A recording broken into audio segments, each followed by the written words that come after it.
Seguindo a nossa programação, nós estávamos com alguma dificuldade de estabelecer contato com o nosso próximo convidado, que é o Hugo Aceiro, mas agora já conseguimos estabelecer uma conexão, então eu passo a apresentação do nosso próximo convidado. Bom, Hugo Aceiro é sociólogo, especialista em segurança urbana, gestão de convivência, segurança cidadã, segurança nacional, gestão de crise e terrorismo. Por 9 anos consecutivos, em 3 administrações, Aceiro foi subsecretário de Segurança de Bogotá, período em que a cidade se tornou um exemplo nacional e internacional pela redução significativa da violência e criminalidade. Atualmente é o secretário de Segurança da cidade. Quero dizer para todos que esta palestra conta com tradução simultânea. Para ativar a tradução, cliquem no ícone que tem um globinho localizado no canto inferior direito da sua tela e selecione o idioma de sua preferência. Então, deixo a palavra com o nosso secretário de Segurança de Bogotá, Hugo Aceiro. Seja bem-vindo. Bom dia, secretário. Bom dia, como estão? É um prazer recebê-lo, né? Então, sinta-se à vontade para, nos próximos 30 minutos, fazer sua fala, e depois eu vou repassar algumas perguntas das pessoas que estão nos acompanhando. De acuerdo, Dagoberto. Bueno, yo tengo una presentación, no sé si ponerla, la voy a dividir como en dos partes. Una, Sí. un poco lo que hoy está pasando en Bogotá. A apresentação já está pronta, nós podemos colocá-la. Bueno, y la siguiente, un poco reflexionar sobre las Américas, ¿qué pasa? O sea, ¿qué pasa en Bogotá y qué está pasando en las Américas? Lo primero,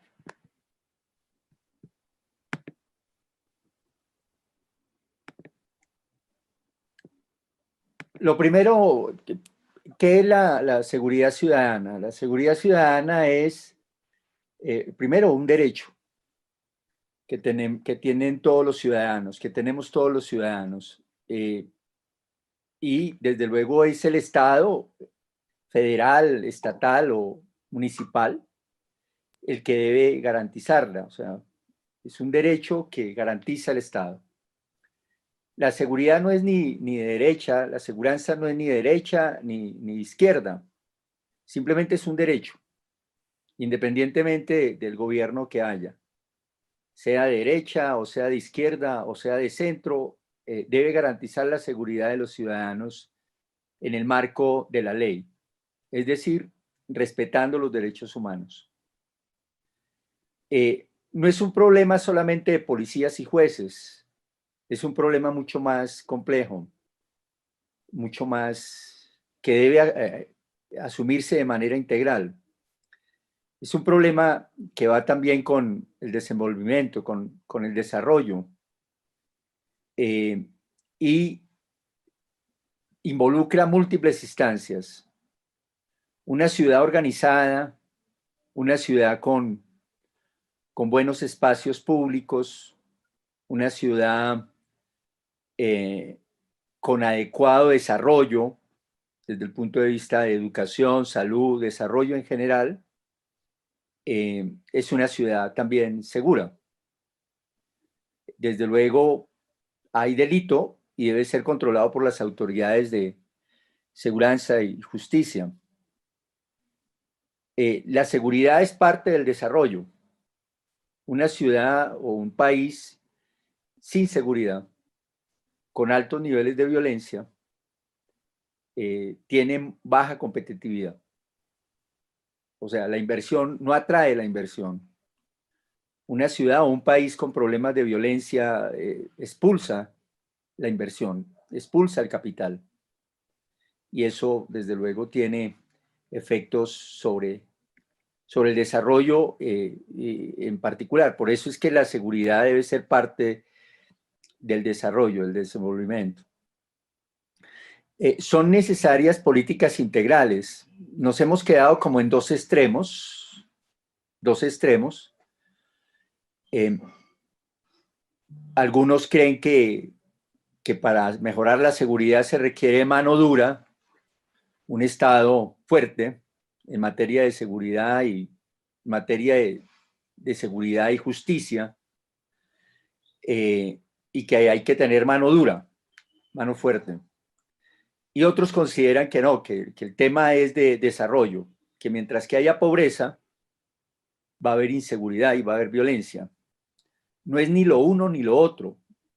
Hay que hacer las dos cosas, hay que garantizar la seguridad en el Estado de Derecho, con un Estado fuerte, no autoritario, sino fuerte y legítimo, respetando los derechos humanos, pero también un Estado que invierte en el desarrollo. Y la seguridad, como decía, es parte del desarrollo. La seguridad es parte del desenvolvimiento. ¿Dónde es el escenario más importante de la seguridad? El municipio. Es el lugar donde suceden los hechos, en la calle, en la rúa, en el parque, y es ahí donde suceden los hechos, y es ahí también donde se solucionan. Por eso es que los municipios, los estados y el gobierno nacional deben coordinar, ¿no? Estado federal, estatal y la prefectura deben trabajar en equipo, porque finalmente donde hay que solucionar el problema es en el territorio, y el territorio está en el ámbito más pequeño de la nación, que es el municipio. Está en la calle, en la rúa, está ahí donde hay que solucionar el problema y donde hay que hacer las intervenciones. Y un elemento importante de todos estos también es la participación de las comunidades, la participación de los ciudadanos. Y yo creo que ese es un elemento que hay que tener presente siempre. O sea, es la seguridad. Ninguna política de desarrollo es efectiva sin la participación de los ciudadanos. Y es importante en ese sentido. Ahora, ¿qué está pasando, digamos, como en general en la seguridad en América Latina? Cada vez más es un tema de crimen organizado. No es solamente un tema de necesidades y de personas que salen a cometer furtos, a robar, sino es un tema cada vez más estructural. Entonces, hay que tener en cuenta, digamos, ese elemento. Entonces, esto como un marco general. Yo quisiera, en esta segunda parte, quisiera adicionar algo en lo que están viendo, y es la seguridad y el COVID. La manera como el COVID afectó, de alguna manera también, atrás,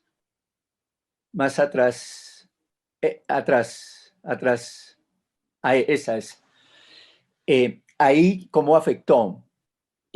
Lo primero es que al miedo que los ciudadanos tienen, porque sean víctimas de un delito, sean víctimas de un furto, de un homicidio, de ser asesinados, de ser víctimas de un delito en la calle o en cualquier lugar, se suma el miedo a la contaminación que lo dio el COVID. Y ese miedo a la contaminación también produjo hechos de violencia. Basta ver que en algunos países, sucedió en Colombia, la gente no quería vivir cerca a enfermeros o personal de la salud. No quería vivir, quería lejos, porque sentía que los iba a contaminar. E igualmente identificaron algunas poblaciones como contaminantes, y eso produce violencia. Vieron a los migrantes como contaminantes, vieron a los habitantes de calle, a los indigentes, a las personas que están en la calle, que viven en la calle, como contaminantes, y vieron poblaciones diversas como contaminantes, y eso produce violencia. Entonces, al miedo de la violencia y la delincuencia tradicional, se sumó el miedo a la contaminación.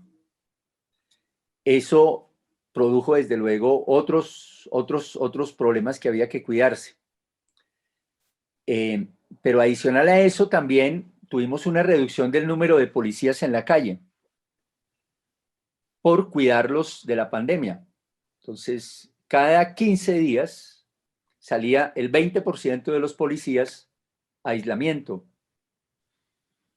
Y duraban los 15 días de aislados, y una vez se tenía certeza que no tenían COVID, salían nuevamente a prestar servicio e ingresaba otro 20%.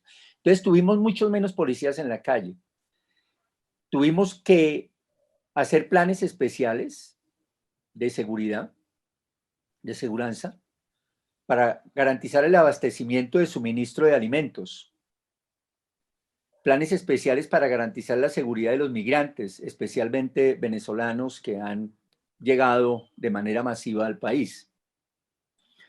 Habitantes de calle también, planes especiales para garantizar la seguridad de los habitantes de calle. Para el personal de salud también unas estrategias de seguridad. Para la población LGTBI, que también fueron vistos como un riesgo y fueron en algún momento amenazados. El confinamiento, la cuarentena, los aislamientos produjeron un aumento de la violencia intrafamiliar hacia mujeres, niños y niñas, especialmente. Y hubo que atender, digamos, este tema de violencia al interior de los hogares. Y se desarrollaron también planes para establecimientos comerciales y de salud. Hubo que cuidar hospitales, ¿no? Porque la gente no quería tener un hospital cerca con gente con COVID. Y durante el año pasado fue una de las decisiones. Pero también establecimientos comerciales, porque faltaba comida, creció el desempleo, se acababan los recursos a pesar de que se estaba entregando alimentos, y habían riesgos de que algunos establecimientos de comercio fueran saqueados, y eso pues desde luego nos multiplicó el trabajo. Yo llevo 30 años trabajando estos temas. Desde los años 90 vengo trabajando estos temas de seguridad y violencia, delincuencia, y les cuento que nunca había trabajado tanto. Hasta el día de hoy sigo trabajando todos los días. Las 24 horas, digamos, estamos pendientes, trabajando todo el tiempo. Algunos piensan en América Latina que la seguridad se mejoró por la pandemia, pero no saben los esfuerzos que ha habido que hacer para garantizar el normal funcionamiento de las ciudades y de los territorios en medio de la pandemia. Es un esfuerzo que no es solamente de los médicos, sino un esfuerzo de los policías, de los jueces, de los militares, que tuvieron que garantizar y siguen garantizando, digamos, la seguridad y el normal funcionamiento en medio de una crisis tan fuerte como el COVID. La siguiente, por favor. De manera rápida, digamos, esta fue la ciudad que nos entregaron. Una ciudad en donde la mayoría de los delitos estaban creciendo. Estaban, digamos, aumentando entre el 2018 y 2019. Y eso nos preocupaba. Y comenzamos a trabajar y antes de la pandemia, la siguiente. El año pasado tuvimos estos resultados. Yo no puedo negar que el aislamiento contribuyó a que los delitos bajaran. Pero antes de la pandemia, en el caso colombiano, antes del mes de marzo, o sea, los 3 primeros meses del año pasado, hay que dividir como el año pasado, hay que dividirlo en tres momentos. Un momento antes de la pandemia, que era normal, como digamos, podríamos llamarlo la normalidad, o la anterior normalidad, porque ahora tenemos otra normalidad. La anterior normalidad, hasta ahí nosotros veníamos reduciendo todos los delitos, salvo el homicidio, que estaba aumentando. Pero los demás delitos habían bajado. De 12 delitos que evaluamos, 10 habían bajado. Pero eso era antes de la pandemia y habíamos logrado reducciones importantes. Con la pandemia viene el aislamiento. Se hicieron aislamientos fuertes de 1 o 2 meses de todo el tiempo en la ciudad y aislamientos selectivos. De acuerdo con el sector de la ciudad donde más problemas teníamos, se aislaban las personas, no se les dejaba, o sea, permanecían en sus casas, no salían ni a trabajar ni a estudiar, permanecían aisladas y varios sectores de la ciudad los aislamos. Y eso es desde el mes de abril, el cuarto mes del año, hasta el mes de agosto, septiembre. Hasta ahí, digamos, fueron 5 meses de aislamientos totales y selectivos. A partir de septiembre la ciudad se comenzó a abrir y abrirse en un 60%, 70, 80%, hasta lograr el 92% de apertura total de la ciudad en noviembre, diciembre. Entonces, los resultados, si bien es cierto, el aislamiento contribuyó a bajar, tuvimos meses del año con cierta normalidad, la anterior normalidad al COVID, y con cierta normalidad a finales del año, y los resultados también fueron buenos, que nos permitió tener estos resultados. Entonces, las siguientes van a ver cómo cada delito se comportó. Este es el homicidio. Ahí está en Mermelo, en rojo, está el 2020, en negro el año anterior, y el homicidio realmente tuvo pocas variaciones, y en parte porque es estructural. ¿Qué quiero decir con esto? El homicidio responde mucho más ahora en Bogotá a estructuras criminales, no a problemas entre personas en lo cotidiano, sino más ligado a estructuras criminales. Y el crimen, si bien es cierto, tuvo algún efecto, la pandemia tuvo efectos sobre las rentas criminales, le sucedió igual que las demás economías, pero digamos de alguna manera han sobrevivido. Las economías criminales han sobrevivido en medio de la pandemia, como las otras economías. Y yo diría que menos afectadas que las economías formales, porque están abasteciendo los mercados. El mercado de la droga se sigue abasteciendo, la gente sigue consumiendo, sobre todo la gente que consume de manera regular. Es más, en Estados Unidos acaba de salir un informe en donde el abastecimiento de droga creció durante la pandemia. Lo que quiere decir es que la gente sigue consumiendo y desde luego requiere ser abastecida. Entonces, este es el homicidio, la manera como se comportó. La siguiente. Este es básicamente los hurtos, los furtos, los robos.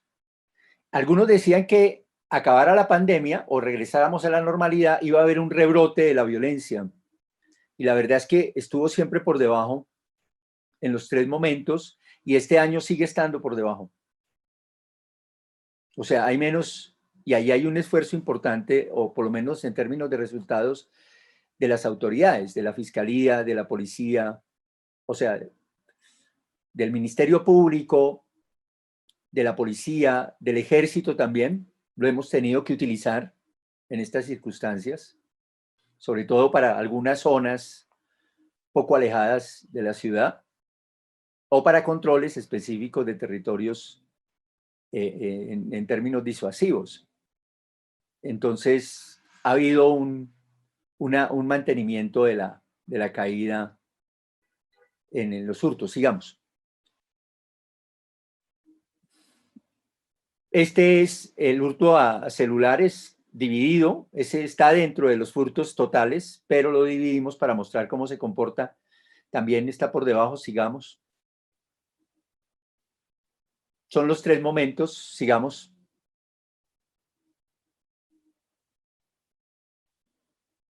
La siguiente. Este es bicicletas, porque se incrementó el uso de la bicicleta, ¿no? En Bogotá ha venido creciendo fuertemente el uso de la bicicleta. La gente se moviliza mucho más en bicicletas en Bogotá que en motos. Y creció el uso de la bicicleta y desde luego también creció, como ven, el hurto a bicicletas. Y sobre todo se da durante la época de aislamiento, que es la parte de la mitad. El mayor aislamiento creció el hurto a bicicletas y en parte se debió también a que era como el único producto que durante esa época encontraron los delincuentes en la calle, porque la gente no estaba en la calle. Entonces, la gente que se movilizaba estaba en bicicleta y desde luego como que era el bien que los delincuentes se robaban o que hurtaban. Sigamos. Siguiente. Aquí está el hurto de automotores. Ese sí, digamos, tuvo un rebrote a partir de la apertura, a medida que la ciudad se fue abriendo, después de agosto, septiembre, pero vuelve y se equipara hacia finales del año, vuelve y se iguala. Sigamos. Siguiente. Este es el motocicletas, estuvo por debajo, aunque a finales del año ya se está igualando, ¿no? Se está igualando a las épocas normales, sigamos. Siguiente. Residencias también, aquí sí puede haber como un rebrote del furto a residencias, sigamos. Siguiente. Este es el hurto a comercio, que está por debajo siempre. Un poco el tema de los planes que hicimos sobre comercio dieron buenos resultados porque tocaba garantizar que los negocios, las tiendas, los negocios de los barrios, de las favelas, estuvieran abiertos y abasteciendo a las comunidades. Siguiente. Y aquí quiero un poco mostrarles cuál es nuestro plan de seguridad de Bogotá. Tiene 3 líneas, unos temas de prevención, convivencia ciudadana, ¿no? Unos temas de acceso a la justicia, que lo hacemos digamos, desde distintos campos, y otros sobre el control de delito, o sea, cómo atendemos el delito. O sea, hay unos temas de prevención, podríamos decir prevención, acceso a justicia y control de delito. Son los tres momentos importantes que tiene, digamos, nuestro plan. Ahora, hay 3 enfoques transversales, ¿no? Uno es la cultura ciudadana, que es el tema de la manera como lo regulamos y la manera como podemos convivir. La cultura ciudadana tiene 3 elementos regulatorios del sistema regulatorio que hay que fortalecer, que es la moral, la ley y la cultura. Pero en su orden sería moral, cultura y ley, que son 3 sistemas regulatorios que existen en todas las comunidades, absolutamente en todas, y que hay que fortalecer. La moral es la conciencia individual que nos permite hacer cosas buenas o cosas malas, o medianamente buenas y malas, pues. Pero es el proceso de autorregulación individual. O sea, muchos de nosotros no necesitamos policías para comportarnos bien. Entonces, es un proceso regulatorio moral, de conciencia, de autorregulación, que hay que fortalecer. Pero también está la cultura, que es la regulación de la comunidad. Las comunidades lo regulan a uno. Uno va a distintos lugares y hay unas normas que hay que respetar y la comunidad se encarga de regularlo a uno. y las comunidades regulan. Y el otro es la ley, que es precisamente la aplicación estricta de las normas que nos hemos dado para vivir. Hay leyes penales, hay leyes de convivencia que nos dicen qué hacer y qué no hacer. Y si no hacemos, si no nos comportamos, nos sancionan, o con multas o con cárcel. Entonces, los tres sistemas regulatorios hay que fortalecerlos, y es el tema de la cultura ciudadana, que es transversal absolutamente a todas las políticas. Cómo cambiamos comportamientos para que no haya violencia hacia los niños, niñas y adolescentes y mujeres.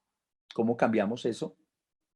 Y cómo lo cambiamos en los tres ámbitos. En la moralidad, o sea, cómo cada quien asume que no debe golpear o no debe maltratar a los niños, niñas, ni ejercer violencia hacia las mujeres, pero tampoco hacia los adultos o mayores. Pero también cómo la sociedad regula los comportamientos de quienes ejercen violencia contra niños, niñas y adolescentes. Y cómo la ley se aplica fuertemente a aquellos que violentan a niños, niñas y mujeres. Entonces, ahí hay un tema de procesos regulatorios, y así se aplica también en términos de cada uno de los campos que tenemos, por eso es transversal. El otro enfoque es el de género. Son visiones distintas que hay que tener en cuenta. La ciudad se percibe de manera distinta por las mujeres. Los entornos se perciben de manera distinta. Los riesgos, hay percepciones distintas de las mujeres, y hay que tener en cuenta esas percepciones para tener políticas distintas para hombres y mujeres en todos los espacios. Entonces, ese enfoque debe estar, igual sucede con el control, igual sucede con la sanción.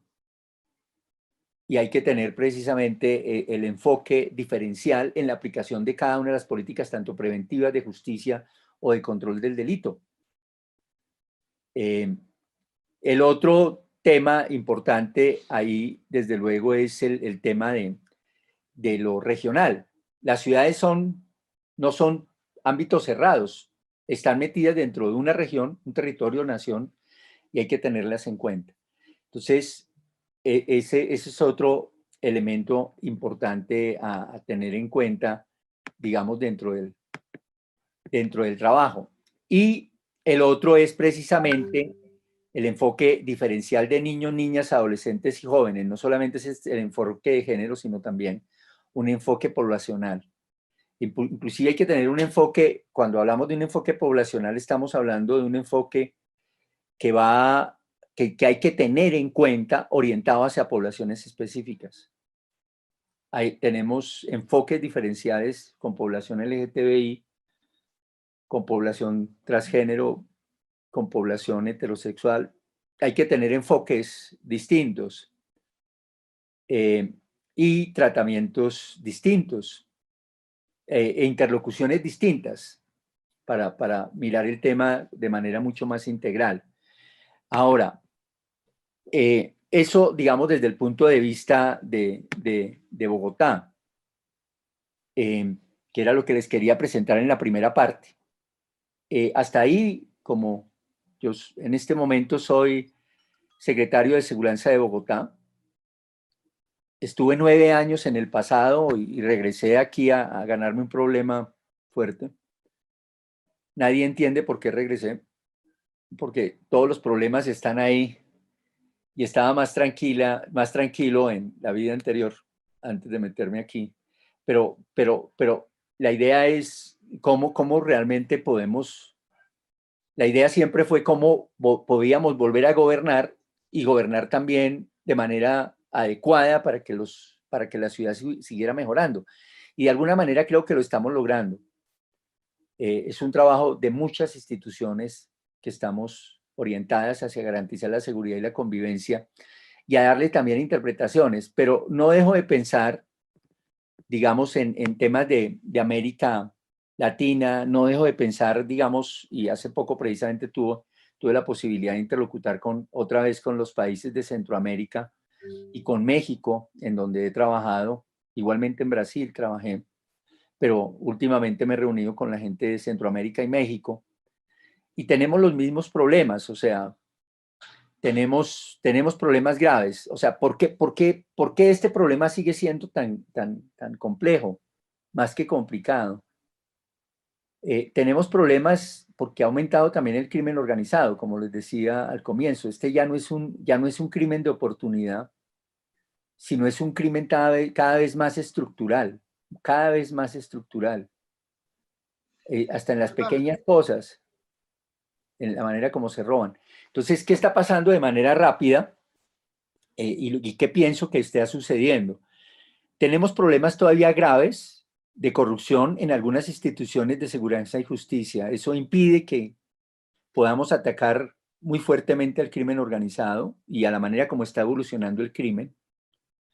Hay procesos grandes de transformación de lo que nosotros llamamos aquí pandillas, gangues, a cuadrillas que crecen y de servicio al crimen organizado. Hay aumento en extorsiones y secuestros, un poco más estructural. El tema del asesinato es cada vez más selectivo de alguna manera y ligado a crimen estructural. Se controla de manera violenta los territorios que controlan las mafias, lo hacen de manera violenta o por lo menos con amenaza de violencia. Hay disputas entre distintos grupos por controlar los negocios.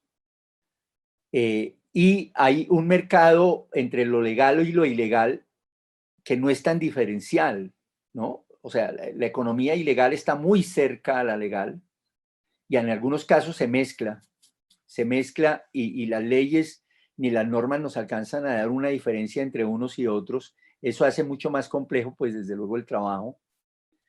Y lo que uno encuentra, eso desde el punto de vista de criminalidad, pero lo que uno encuentra es que no hay una coordinación entre las autoridades de seguridad y justicia. El gobierno nacional en algunos países va por su lado, los gobiernos estatales hacen lo que pueden y van por su lado, y los gobiernos municipales pues hacen lo que pueden, pero no hay una coordinación entre el Estado, el gobierno federal, los estados y las prefecturas. Y eso hace que se fracture el Estado, mientras que el crimen organizado es integral. Ese no tiene esa división, no la tiene. Cada una trabaja por su lado. En Colombia solamente hay una policía y creo que esa es una ventaja. En los países donde hay varias policías no coordinan. La Policía Nacional no coordina con la Policía Estatal, no coordina con la Policía Municipal, y cuando hay tres policías, hay tres cosas, hay tres elementos fracturados frente a un crimen que es único. No se trabaja de manera coordinada con los ministerios públicos y con los jueces. O sea, no hay una política criminal organizada que permita atender esos temas. Los centros penitenciarios son un desastre en América Latina. Yo ahorita ya tengo pues varios proyectos para por lo menos aumentar el tema de centros penitenciarios, y ya ha sido bien difícil porque es que todo el mundo quiere tener a los delincuentes en las cárceles, pero nadie pone un peso, nadie pone un ladrillo. Entonces, o nadie quiere una cárcel cerca donde vive. O sea, como que no hay posibilidad de mejorar ese problema. Y lo otro es que no hay recursos suficientes, son limitados, y creo que hay que trabajar. Ahora, ¿qué estamos haciendo desde el punto de vista de Bogotá para enfrentar todas estas cosas? Lo primero es que tenemos un alcalde, un prefecto, una alcaldesa con mucho liderazgo, y está al frente del tema, y toda la semana nos reunimos y trabajamos en equipo con la Policía Nacional, con el Ministerio Público, con los jueces y con los presidios, pero también con otras instituciones donde desarrollamos programas preventivos.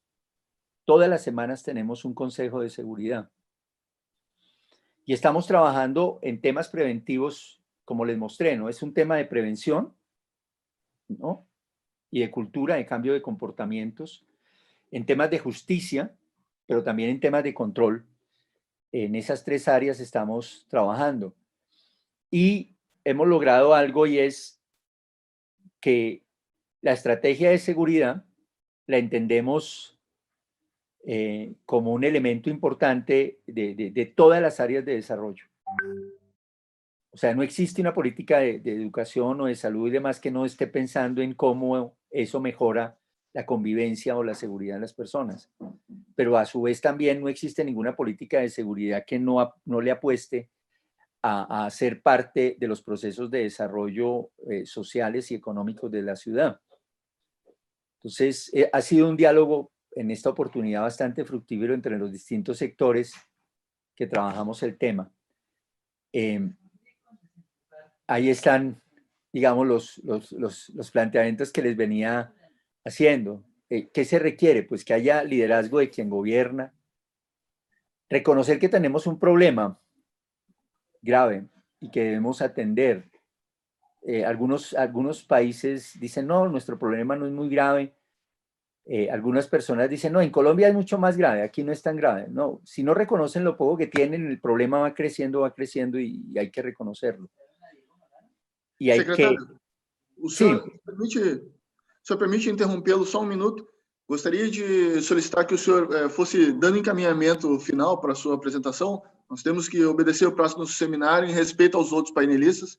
Então, pedir para o senhor ir encaminhando e dizer que tem uma pessoa que quer fazer uma saudação para o senhor aqui, antes do senhor terminar a sua apresentação, que é o nosso diretor executivo, Alberto Kopitic. Dagoberto, de acuerdo. Yo ya con esto finalizaba, y es un poco el tema de qué hacer frente a esos problemas. Hoy estoy metido dentro del problema. Antes lo hacía como analista, y pues gracias, digamos, por esta oportunidad que me dan de poder decir qué estamos haciendo, pero sobre todo de la manera que estamos reflexionando el problema. Muito obrigado, senhor secretário. Vou passar a palavra para o Alberto, então, para fazer uma saudação para o senhor. Bem, muito bom dia a todos os participantes. Eu pedi aqui uma quebra de protocolo para poder fazer uma saudação ao querido amigo Hugo Acero, e que mais que um amigo, ele é uma inspiração, ele é o pioneiro, né, dessa temática em toda a América Latina. Né? Nós falamos muito de Nova York, em 94, quando começou a sua experiência com William Bratton, né? Mas nós temos uma experiência talvez tão mais fantástica aqui na América Latina, com o Hugo Acero, a partir de 95, em Bogotá, quando a Colômbia ainda vivia uma situação muito mais difícil, muito mais que a do Brasil. Tomara que nós não estejamos indo na direção do que a Colômbia passou, né? E o Hugo é a pessoa, talvez, que personifica essa virada, né? O início dos municípios entrando em campo, de uma nova visão mais ampla entrando em campo. É uma pena que até hoje a gente ainda tenha, por enquanto, praticamente só Bogotá e Medellín, outras cidades da Colômbia, como grandes cases, em termos de cidades, de megacidades, grande porte, né? Ainda temos dificuldade para termos outros exemplos, mesmo 25 anos depois, né, Hugo? Mas o teu trabalho, né, esse trabalho que tu és um militante da segurança pública, né, cidadã e inovadora, ele nos inspira, eu tenho certeza, muitos que estão aqui, né? Se hoje os municípios do Brasil estão tendo uma agenda, estão entrando nessa temática com uma nova visão, né? Não só repetindo aquilo que os estados já vinham fazendo errado e não dando certo, mas tentando algo novo, inovador, mais amplo, se deve a esse trabalho. Então, só queria fazer essa homenagem, aproveitar o canal que estamos conectados para fazer essa saudação, essa homenagem, esse agradecimento. Alberto, gusto en verte nuevamente y de veras gracias por esas palabras. Para mim é um gosto. Bem, então, secretário, em nome do Instituto Cidade Segura, eu gostaria de agradecer a sua participação, dizer que para nós é uma grata satisfação poder ouvir suas palavras, né? Eu destaquei aqui algumas coisas que o senhor pontuou, principalmente quando o senhor disse que a segurança pública é um direito de todos os cidadãos. E o senhor destacou também a importância da integração do município com o Estado. No sentido de atrair investimentos para os municípios, a gente tem que focar na questão do bom convívio, de harmonizar os espaços, trazer as pessoas para esses espaços públicos, para que o município possa resgatar os investimentos, que eventualmente possa perder pela falta de segurança. Então, gostaria de pedir mais um minuto para suas considerações finais, agradecendo mais uma vez a sua participação e nos deixando à disposição. Toda a equipe do Instituto Cidade Segura está à sua disposição. Muito obrigado. Gracias, gracias, Dagoberto. Y gracias de veras por esta oportunidad y Alberto, volverlo a ver y pues hombre, para mí es muy grato estar aquí con ustedes. De veras, gracias.